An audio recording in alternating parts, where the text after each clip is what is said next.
So I wanted to welcome everyone. Thank you so much for coming. My name is Zuraya Tapia, and I work here at NDN as advocacy director. So what that means is basically I help articulate NDN's core messages and the issues we work on in our narratives to members of Congress and to also opinion makers in the media, etc. NDN has, for those of you who don't know, a lot of you might not know all our history, so I'll just brief you very quickly on it. I'm very excited to be here with Annabel and Eric, the creators of the movie. And we invited Annabel and Eric here because we feel their work advocating for our communities, all of our communities, and presenting the core issue of the immigration debate to our policy and opinion makers is so important. At NDN, we work on immigration as part of our core programmatic work. So while NDN was largely known for its past life as a political action committee when it was the New Democrat Network, which we are no longer because we're a think tank, so we can't have the party affiliation. We're just NDN. Lesser known, for those of you might have been wondering, lesser known is our work in the area of immigration, although it is just as big a part of our core. NDN's main argument is that in order for any individual or organization to succeed in politics and in government in the 21st century, it must take note and actively participate in three major trends that we're seeing today. One is globalization, giving the world's intertwined economies and the rapid rise of major developing countries. Two is the new ways in which we communicate through these new tools and technologies like social networking, web video, as we've seen here, instant messaging, mobile technology, etc. And the third is the demographics of our country, the changing demographics. And as such, Hispanics, being the fastest growing electorate and now largest minority in the United States, comprise 15% of our populations. However, our Pacific Islander, our Asian, our Middle Eastern community is also growing and voting at record rates. And the fact is that the U.S. will be a majority-minority country by the latest estimate is 2043. So we feel that talking about demographics necessarily means that you need to talk about immigration and immigration policy. And we believe two things. One, that our current immigration system is very broken. Our family visa system, our worker visa system, overall the system is broken. It's broken, outdated, unrealistic, and burdensome. And the second thing is that the debate over immigration policy has been and will be a debate about race and national origin. We've seen some of the most shocking displays of racism in a generation come from the debate over immigration policy. And we don't want to just stand by and watch.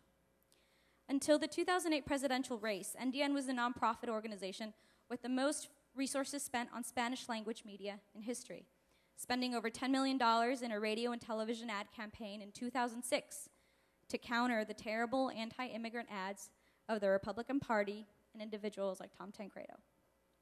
We also hold regular events and briefings on immigration, holding bicameral briefings and forums since 2007. Most recently, we held the only event on immigration, interestingly enough, at the Democratic National Convention in August. And we hold briefings on polling on the issue of immigration every few weeks. We've had since January of this year, every few weeks talked about that here and also with both political parties and members of Congress.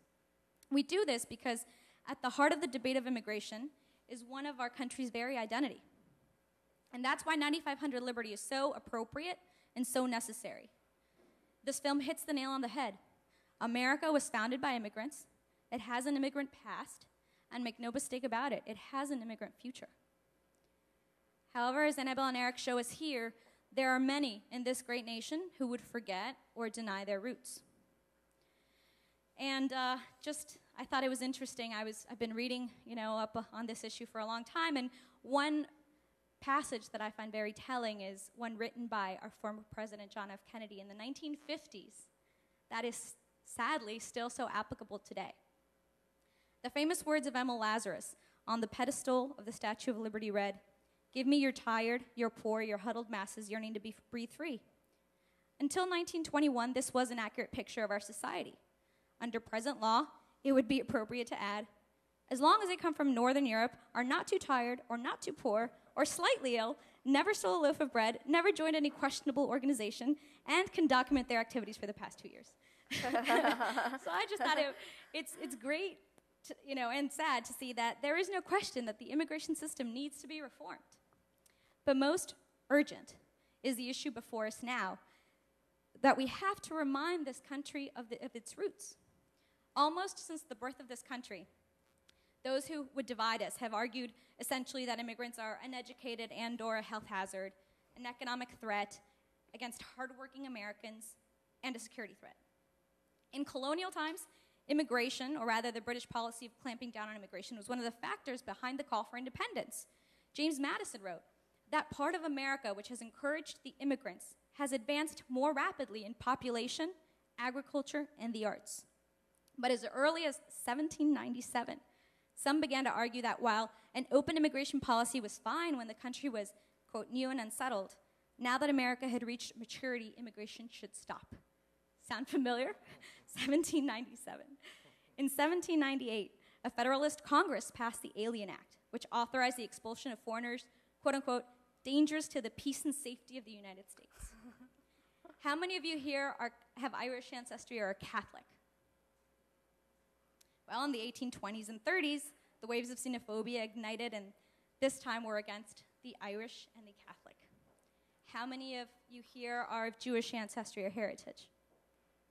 In the 1850s, the Irish and Catholics then were sort of let go for a bit while nativism became a political party as the Order of the Star-Spangled Banner that pledged to vote only for, quote, Native Americans and opposed the presence of Jews and of Catholics.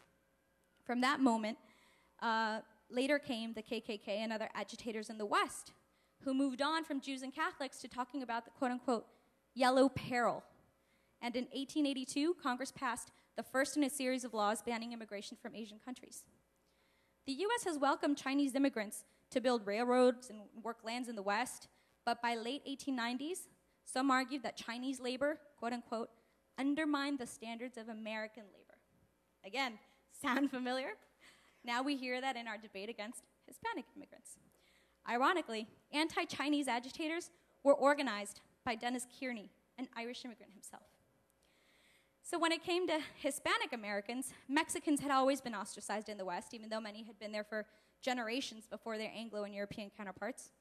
But in the 1940s, we saw an opening of immigration policy towards Mexicans, specifically under the Bracero program. This all changed in the 1960s when Mexicans were suddenly personas non grata, and immigration opened rather to refugees from Central and South America in the 1970s and 1980s in response to political situations. These dark debates and policies are sadly not a thing of the past, again, as you will see here tonight. But through these dark periods, the better angels of our natures have always shone through. Most recently, we see it in the nomination of Sonia Sotomayor for Justice in the Supreme Court. We saw that in spite of all the angry rhetoric and angry debate by so many of our senators, regardless, she still succeeded. She still shone through her qualifications and is still going to most likely, very likely, be approved by the U.S. Senate. So the most terrible policies never last, again, as hopefully we'll see in Virginia. But as you see 9500 Liberty, please remember all this history and the challenge that we have to fight prejudice, to fight racial and ethnic divides, which remains at the heart of any debate over immigration policy. And so I thank Annabel and Eric for this valiant effort of their time, their resources, and their spirit, and all the other collaborators. And I know all of you have, in some shape or form, helped form this project, so I thank you all. And I challenge all of you to continue to support them in every way that you can. Join with them and with us as we fight to educate our communities and our legislators, and to remind them of the real meaning of immigrants and immigration to this country. So thank you. And now, I just want to do a quick intro of Annabel and Eric before okay, they read it. I turn it over. I know they are no strangers to any of you, but Annabel was an immigrant herself. She was born in Seoul, South Korea, and immigrated to America when she was 9 with her family. She grew up in Texas and in Maryland. I grew up in Maryland, too. She studied philosophy at Boston University on a Melvin Scholarship and political theory at Oxford University as a Marshall Scholar. Annabel has also worked with inner-city children, management counseling, and as a writer and director of theater productions, and combining new media and political activism. She has won the Cameron McIntosh Award for her playwriting at Oxford, and she was selected as a fellow for Film Independence Filmmaker Lab in 2005. In 2007, Annabel was a national coordinator for the 121 Coalition, organizing a historic grassroots effort to successfully pass U.S. Resolution 121, also known as the Comfort Women Resolution, which will be the subject of another upcoming film, Journey into the Divide, so stay tuned. And Eric was nominated for an Independent Spirit Award for his debut feature, which was Charlotte Sometimes from 2002, hailed by film critic Roger Ebert as a breakthrough for Asian American filmmakers. His films have won a dozen International Film Festival awards and paved the way for a new generation of Asian American filmmakers. Eric's second feature, Americanese, was acquired by IFC Films and won both the Audience Award and the Special Jury Award. And at the San Francisco International Asian Film Festival before being released theatrically by Cinema Libre Studio in 2008. Eric was born in LA, and he grew up in Northern Virginia and Hawaii. He majored in film studies at Wesleyan University in Connecticut, where his senior thesis film, Kenji's Faith, went on to become a finalist for the Student Academy Awards, screening at the Sundance Film Festival. He's won 6 film festival awards, and other Charlotte Sometimes accolades include a Best Supporting Actress nomination for Jacqueline Kim at the 2003 Independent Spirit Awards, and lastly, the Audience Award at South by Southwest and the Special Jury Award at the Florida Film Festival. So thank you guys. Thank you so much. Thank you. Okay. Thank you. Oh, you better talk. I don't have this on. Okay. Hello. Thanks for coming. We actually put together a special version of the film for tonight. It's shorter than the actual feature film. The feature film runs about 75 minutes. This is about 45 minutes. It's condensed to sort of highlight more the politics of the story. Because one of the things we would like to do with you tonight is to kind of really discuss how to move the debate beyond the rhetoric and the ideology. And so, so we sort of, reshaped the film a little bit so that we could have that conversation, right? Eric, did you want to?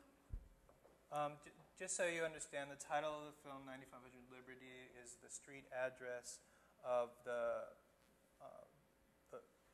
place where I guess you could say this epicenter of this conflict.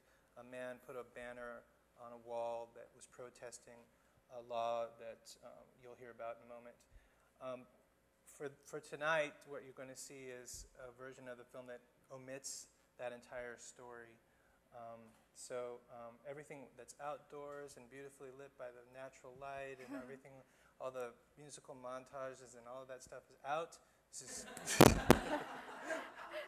so the real movie is much more enjoyable, but this is more for policy wonks. Yeah.